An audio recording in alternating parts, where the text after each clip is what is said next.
Assalamualaikum warahmatullahi wabarakatuh. Halo semuanya, pada video kali ini saya akan menjelaskan mengenai faktor struktural dalam masyarakat dari perspektif sosiologi komunikasi.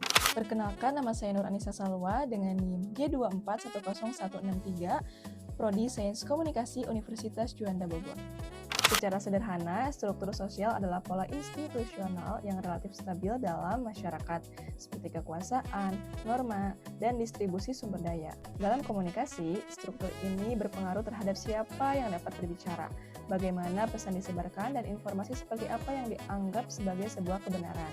Namun, hubungan antara struktur dan individu tidak bersifat satu arah.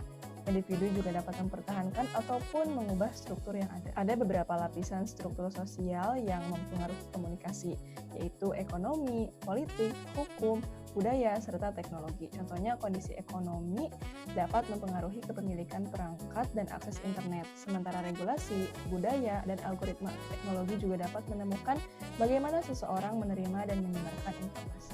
Struktur sosial juga berkaitan dengan kelas sosial. Kesenjangan komunikasi tidak hanya terjadi karena perbedaan akses internet, tetapi juga karena perbedaan kemampuan dalam menggunakan teknologi dan memproduksi konten.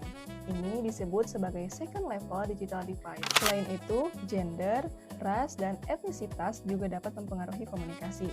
Bahasa yang seksis dapat memperkuat budaya patriarki, sementara representasi kelompok tertentu di media dapat membentuk stereotip dan persepsi masyarakat. Di era digital, teknologi juga menjadi struktur sosial. Algoritma menentukan visibilitas suatu konten sehingga dapat menciptakan filter bubble dan echo chamber, artinya seseorang bisa lebih sering menerima informasi yang sesuai dengan minat atau pandangannya sendiri.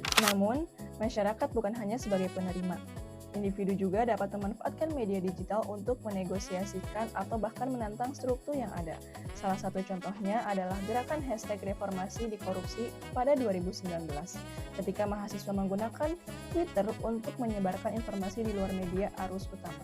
Jadi, dapat disimpulkan bahwa komunikasi sangat dipengaruhi oleh struktur sosial, tetapi individu juga memiliki kemampuan untuk mempengaruhi dan mengubah struktur tersebut. Karena itu, memahami faktor struktural penting agar kita dapat melihat komunikasi bukan hanya sebagai proses penyampaian pesan, tetapi juga sebagai bagian dari hubungan kekuasaan dalam masyarakat. Sekian dari saya, terima kasih. Wassalamualaikum warahmatullahi wabarakatuh.